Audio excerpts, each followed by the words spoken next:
Na kukaribisha tena kabisa katika somo letu la deliverance ya kweli ambayo hii ni audio ya 34. Hapo ndipo tumefika. Tuko kwa somo ya namna gani tulivyopata vifungo au laana katika maisha yetu. Hapo ndipo tumefika. Tulisema ya kwamba kupitia dhambi ya Adamu na Hawa tukapata vifungo na laana pale. Wakati Mungu anamlaani pale kwa shamba la Edeni ya kwamba utakula kwa jasho, na mpaka leo tunakula kwa jasho.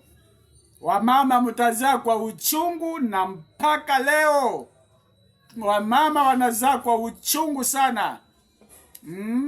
Yaani dunia hii michongoma na miiba itakuotesha, utarudi kwa mavumbi. Hizo laana zote zinaandamana nasi kwa ajili ya mtu mmoja, Adamu, babu yetu wa kwanza. Tukafika namba 2 ya kwamba kupitia wazazi wetu ama mababu zetu walifanya nini? Dhambi walizofanya zina maisha yetu ambayo tunayoishi. Mateso mengi, laana nyingi tulizitoa kwa baba zetu, dhambi walizotenda. Tukaona wakiapa viapo ya kwamba huyo asulubiwe, damu yake iwe juu yetu na juu ya watoto wetu. Nitasoma hiyo verse. Nitasoma verse kabisa kama 2. Zambi ya watoto ya wazazi wetu inamata sana. Mathayo 23 mstari wa 28 kufika 36 inasema hivi. 28: Ole wenu waandishi na Wafarisayo wadanganyifu, kwa sababu munajenga makaburi ya manabii na kupamba makaburi ya wenye haki, mkisema, kama sisi tungalikuwa kwa siku za baba zetu, hatungelishirikiana nao katika kuua kama kumwanga damu ya manabii. Hivi mnajishuhudia wenyewe ya kwamba ninyi ni wana wao waliouwa manabii. Jazeni basi kipimo cha baba zenu, mukijaze basi, kwa sababu mmejishuhudia kwamba ninyi ni watoto wa baba zenu, na baba zenu walimwanga damu ya manabii. Basi jazeni kipimo. Kwa lugha ingine basi mupate fimbo ya hiyo kazi waliofanya. Kwa lugha ingine basi mukule matunda, mupokee malipo ya kile walichotenda, kuua damu ya manabii. Hiyo laana basi hivyo iwafuate. Unasikia sasa? Na hiyo ni Yesu anasema hiyo maneno. Jazeni basi kipimo cha baba zenu, ninyi njoka, ninyi wana wa majoka, mtakimbia hukumu ya Gehena namna gani? Kwa hivi tazama, ninawatumia ninyi manabii na watu wenye akili na waandishi wengine. Katikati yao mtawaua na kuwasulubisha, na wengine katikati yao mtawapiga katika masunagogi yenu na kuwafukuza ninyi kwa mji kwa mji, hata juu yenu iwe damu yote ya haki iliyomwangika duniani, toka damu ya Abeli mwenye haki hata damu ya Zakaria mwana wa Barakia muua kati ya madhabahu. Unaona sasa? Mumesema ninyi ndiyo watoto wa baba zenu, na munajidanganya kwamba sisi tungekuwepo hatungeshirikiana nao wakiua watoto. Yesu anawaambia msiseme, msifikirie mumepona hukumu hiyo. Hiyo hukumu na laana bado itadaiwa kwa vichwa vyenu. Unaona sasa? Bado mnadaiwa na mutalipa, na hiyo kipimo mutajaza kabisa. Hiyo hukumu yote ninyi watoto mutalipa kwanza. Sio hata wale baba zenu waliua, kuanzia damu ya Abeli mwenye haki, mtu aliyeuawa na Kaini. Kumbe watu wanaoua watu ni generation ya Kaini. Kwa hivi kuanzia damu ya Abeli mutalipa. Hiyo laana inawafuata. Hiyo damu imewafunga kabisa. Mpendwa, mutakimbia wapi ate? Kweli nawaambia ninyi, maneno haya yote yatakuja juu ya kizazi hiki. Unasikia? Kuanzia damu ya Abeli kufikia damu ya Zakaria, hizo damu zinadaiwa na zitakuja kwa kizazi hicho ambacho Yesu alipata pale. Miaka ngapi sasa kuanzia Abeli? Unaona sasa wazazi wetu walifanya dhambi gani? Unaona? Ndio maana unaona generation kwa generation wanakula matunda kwa sababu ya dhambi ya wazazi. Sikia, Kaini aliua mtu, mjukuu wake aliua wawili. Unaona? Vifungo ndio hizo. Abraham baba yetu wa imani alimwambia Sara, usiseme wewe ni mke wangu, sema wewe ni ndugu yangu msichana.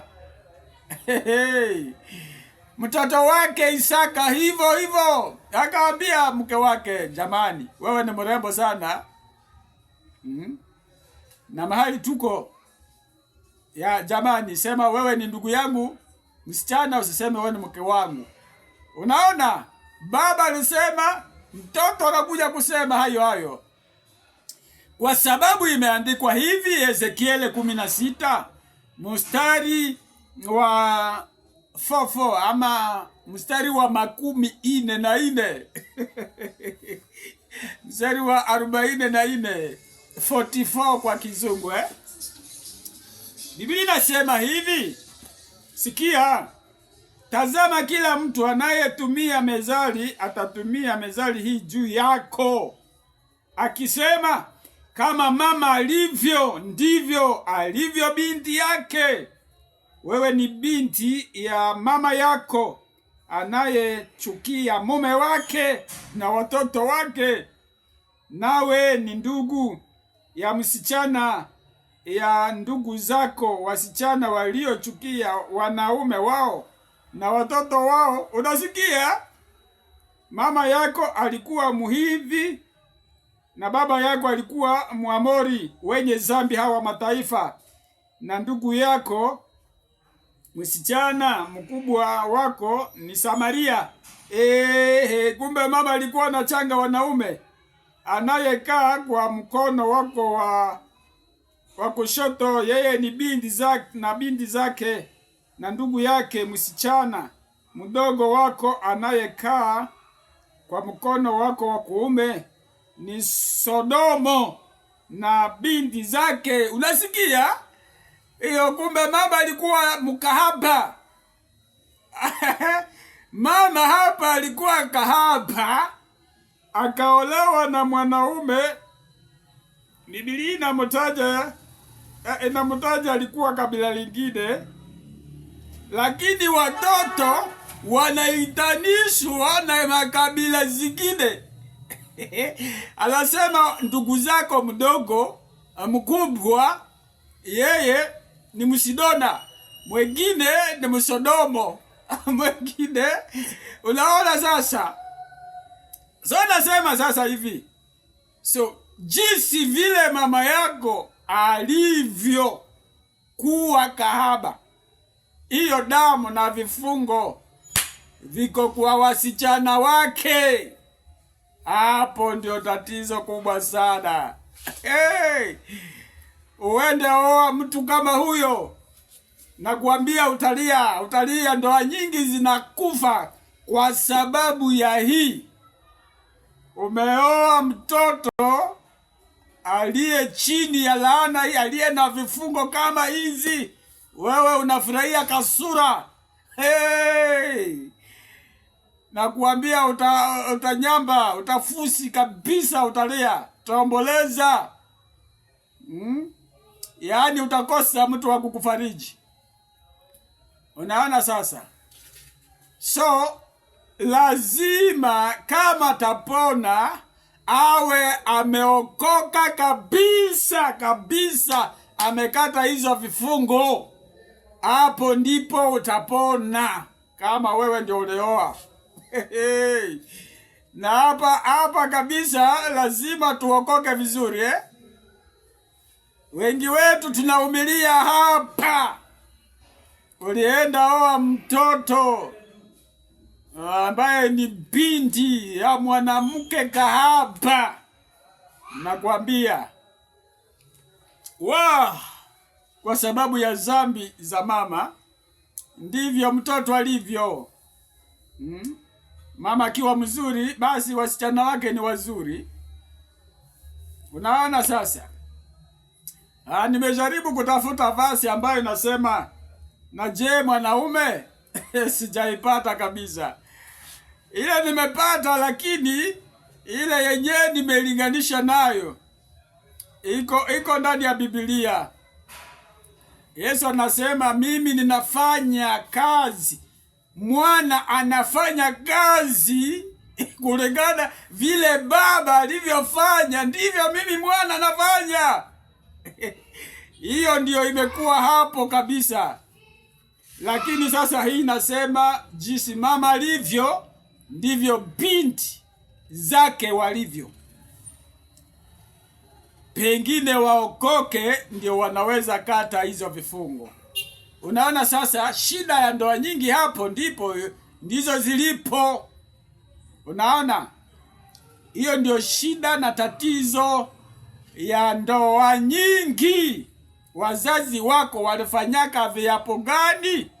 Walienda kwa wachawi, walikuwa warogi, walikuwa wazinifu. Basi hayo yanafuata watoto.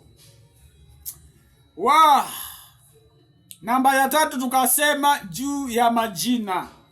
Wazazi walikupa majina gani? Majina nayo inategemea. Tukaona kwamba jina njema ni nzuri kuliko dhahabu. Hivyo ndivyo tulisoma ndani ya Maombolezo 5. Ilikuwa majina, kuhusu majina tukasoma jina njema. Mezali 22 mstari wa 1 na Mhubiri 7 mstari wa 1. Kuhusu majina inasema jina nzuri iko sawa, lakini jina mbaya upewe jina linaitwa mateso. Uitwe taabu, uitwe katuene, uitwe Kaina, ama uitwe Tobias ambao walipishana na Nehemia, ama uitwe Pasias. Shida kubwa hapo, lazima uwe na moyo wa kupasiande huyu msichana. Pasiase maana yake alizaliwa kwa kuvumilia, na yule atamuoa awe mtu wa kuvumilia sana. Wacha nipite hapo. Lakini naongea ninachokijua. Jina Pasias, shida kubwa.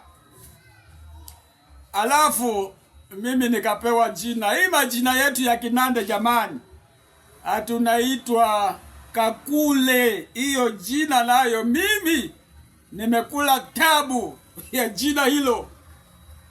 Kiwango kile nimefanya utafiti, zile tabu nimezikula. Inaweza kuwa ni sababu ya jina Kakule. Kwa sababu gani? Nimefanya utafiti.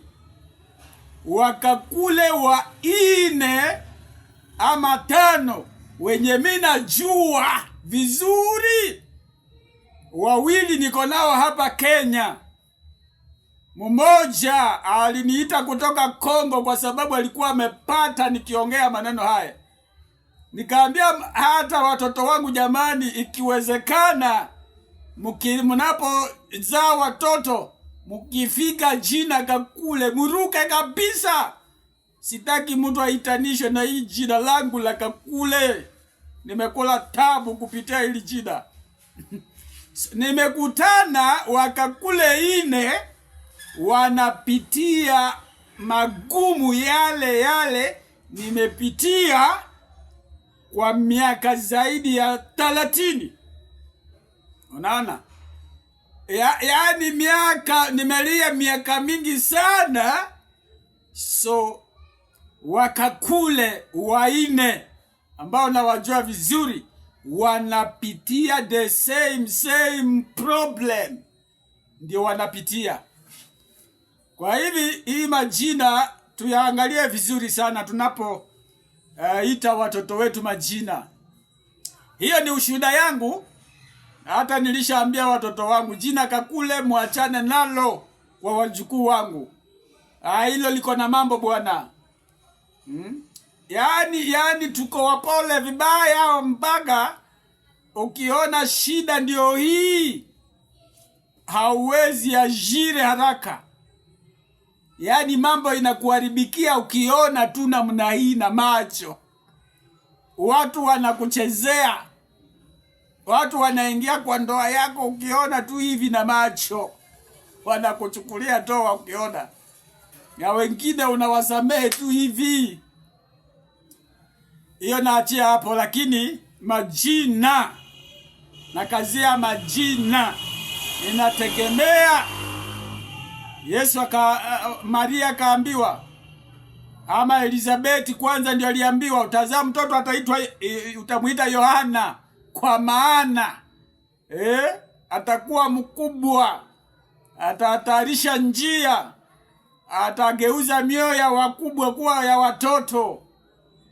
Na wewe Maria utamzaa mwana wa kiume, ataitwa Yeshua, maana yake atakayeokoa watu wake toka dhambi zao.